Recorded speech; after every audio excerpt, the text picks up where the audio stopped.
자, 그러면 이제 두 번째로 우리 한국청소년재단의 이사장이신 황인국 이사장님의 발제를 들어볼 텐데요. 아마 청소년 운동 혹은 청소년들과 계속해서 이제 삶 자체가 숨쉬어 오셨기 때문에 그런 부분에서 말씀을 좀 많이 해주실 거라고 생각하고요. 박수로 발제 들어보도록 하겠습니다.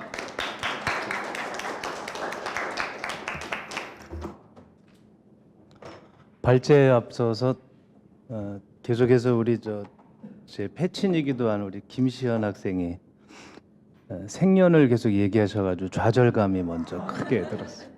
저는 63년도생입니다. 그래서 아까 4.19 혁명이 60년도에 있었다는 것도 알게 됐고 얼마 안 지난 다음에 태어났구나 이렇게 했습니다.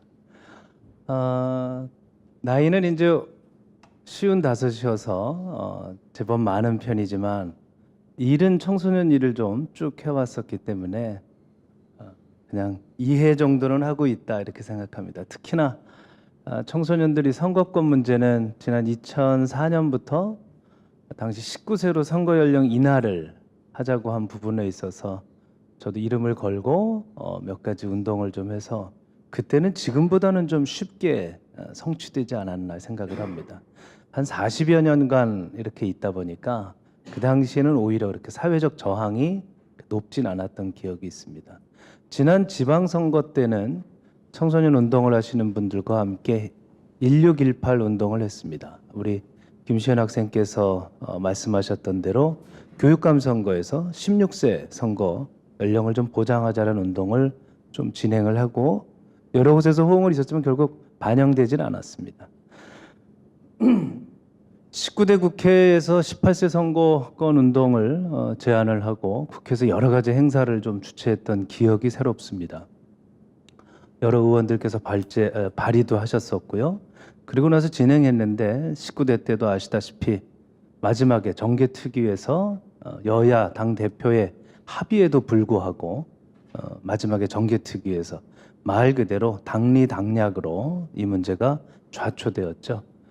20대 국회 개원해서 여러 국회의원들 대표 발의를 하셨고 의원 통합을 좀 할 수 있게 했고요. 지난주에 이틀에 걸쳐서 하루는 청소년 참정권에 관한 토론회 그리고 하루는 18세 선거권 보장을 위한 국민대회를 의원회관 대회의실에서 연일 한 1000명이 넘게 전국의 청소년 지도사들 그리고 청소년들 참가하는 그런 행사를 진행한 바가 있습니다. 지금 현재 국회 안전행정위원회 소위원회 통과되고 상임위원회 계류 중이고 이런 거 정도는 여러분들 다 아시죠? 예. 또 김시현 학생이 워낙 아주 태어나기 전부터 저도 태어나기 전부터 시작해서 한국 현대사의 한 장면을 아주 압축적으로 설명해 주셔서 더 설명할 필요는 없습니다. 사실은 좀 요새는 1000명, 1500명씩 참여를 하는 행사를 주관하고 진행하고 이러고 난 다음엔 사실 좀 요새는 좀 허탈감이기도 합니다. 왜 안 되는 걸까? 여러 생각을 좀 합니다. 발제문에 있는 자료는 워낙 나와 있는 내용들을 짜집기해서 이렇게 제공을 해드렸습니다.만 지금 이러한 상황이 교양적인 내용들을 주고받을 수준인가 이런 생각을 합니다. 18세 선거 연령 조정에 대해서 반대하는 세 가지 의견에 대해서 저는 어느 정당인도 아니고 특정 정당을 지지하고 있지도 않기 때문에 그냥 55세 생활인으로서 아빠로서 그리고 교육에 몸담고 있는 사람으로서 청소년 일을 하고 있는 당사자로서 저도 그냥 솔직하게 말씀드리면 이건 정말 한국 보수 정치의 후한무치, 민낯을 그냥 드러내고 있다 이런 생각을 합니다. 보수냐 진보냐에 있어서 저는 생활이다라고 말을 합니다. 전 그런 거 별로 관심이 없습니다. 동의하지도 않고 보수 진보에 나누는 거에도 별로 동의하지 않은 보수뿐이다라고 생각하지만 그럼에도 불구하고 이건 좀 지나치게 후한무치하다. 부끄러운 작태들을 벌이고 있다. 새누리당의 임명진 비대위원장께서 발언하시기를 18세 선거 연령은 동의하는데 언제 반대했냐? 학제 개편 이후에 하겠다. 전 배워서 이런 식으로 그 배움을 이렇게 교활하게 발언하는 경우는 정말 참 화가 날 정도입니다. 인터넷에서 학제 개편을 한번 쳐보십시오. 한번 쳐보시면 2005년도부터 시작되고 있습니다. 학제 개편을 한 이후에 하자는 얘기는 하지 말자는 얘기의 가장 교활한 표현입니다. 너무 화가 납니다. 너무 화가. 정말 원로 목사님이시지만, 은퇴하신 원로 목사님이시지만, 아니, 어떻게 저렇게 말씀을 차라리 우리는 싫다 이렇게 얘기하면 깔끔합니다.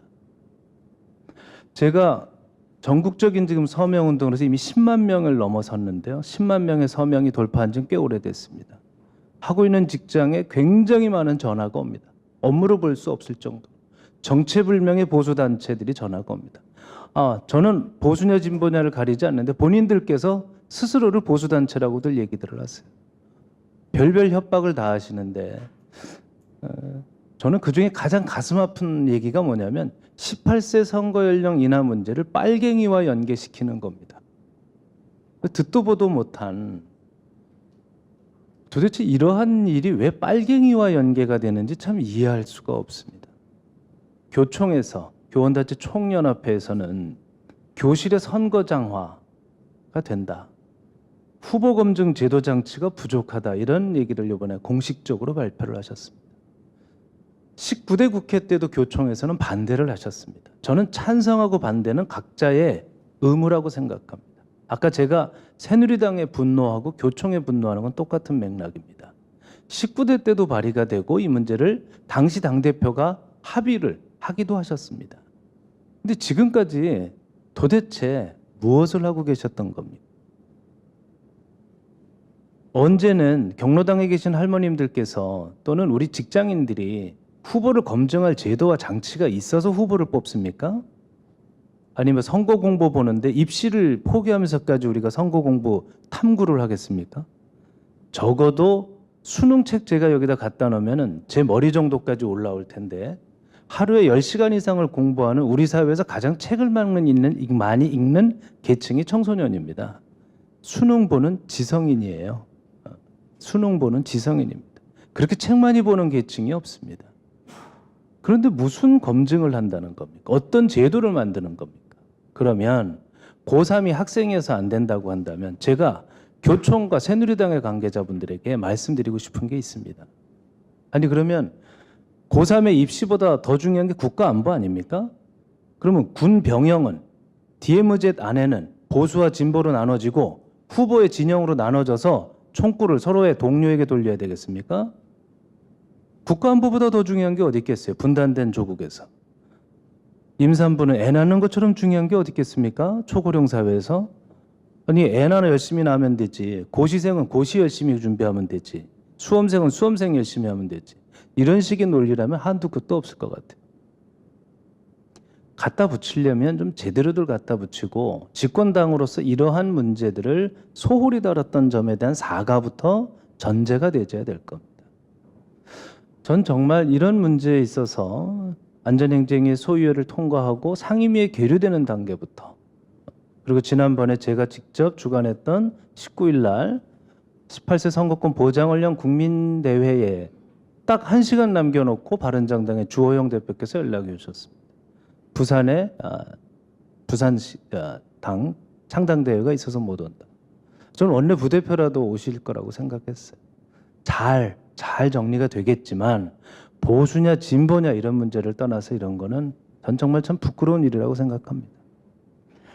다른 어떤 것보다도 18세 선거 연령으로 이것이 바뀌어야 되는 당위성을 저는 발제한 내용과 다르게 좀 말씀을 드리고 싶습니다. 이건 정말 55세의 정말 시민으로서 드리는 말씀입니다. 우리 사회는 지금 전 세계적으로 가장 빠르게 고령화 사회로 진입하고 있습니다. 누구나 다 알고 있는 내용입니다. 누구나 다.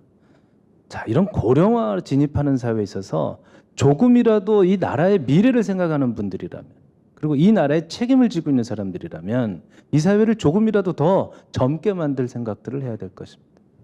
고령화 사회에서 이 문제를 대처할 수 있는 방안과 내용들이야 수십 가지가 넘겠지만 그 중에 하나는 이 사회를 보다 젊게, 젊은이들과 함께 이 나라를 책임질 수 있도록 도와줘야 될 것입니다.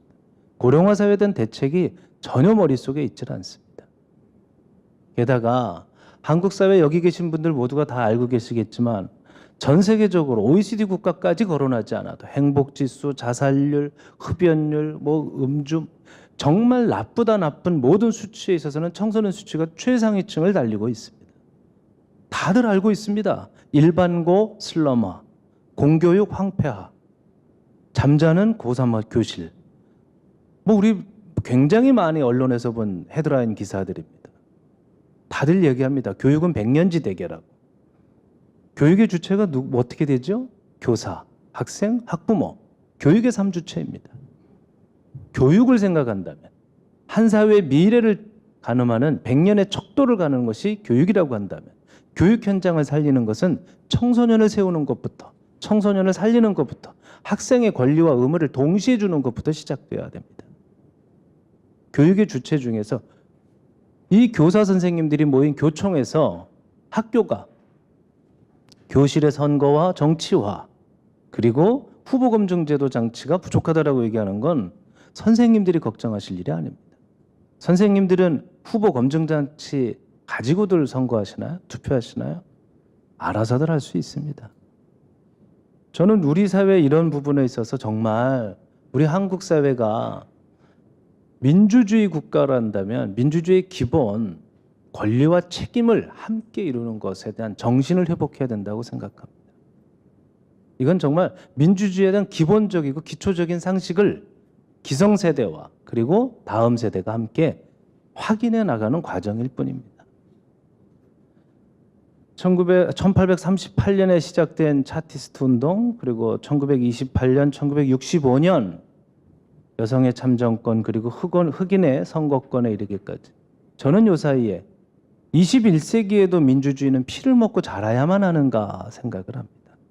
19세기, 20세기 전 근대적인 이러한 사회적 시스템 속에서 민주주의는 피를 먹고 자랐어야만 합니다. 그런데 21세기에도 민주주의가 피를 먹고 자라야만 하는가? 이 초보적인 문제로부터 연이은 1000만 명이 스스로 참여하는 축제 투쟁의 현장에서도 어떠한 피 한 방울 나지도 않습니다. 그런데 한국 사회에서 정말 여러 가지 한국 사회가 어려운 점에 종착해 있다고 보수 진보할 것 없이 모두가 얘기하면서 이 문제를 철저하게 득표에만 그리고 유효 득표수로만 계산하는 것은 당리당략을 넘어서서 국가의 미래를 포기하는 것이라고 생각합니다. 저는 이런 점들에 있어서 분노한다, 분노해야 한다라고 생각합니다. 미국의 경우를 보수 정당에 계신 분들한테 들려주고 싶습니다. 미국에서도요 18세 투표 허용했어도 트럼프가 당선됐습니다. 18세 선거권 부여한다고 해서 참정권은 고사하고 투표권을 준다고 해서 꼭 어느 쪽이 유리하다고 저는 전혀 보지 않습니다. 전혀 보지 않습니다. 당리당략의 문제가 아니라 이 문제는 저는 보수 정당에 몸담고 있는 오늘 청년위의 분들이 오신다고 해서 깜짝 놀라기도 하고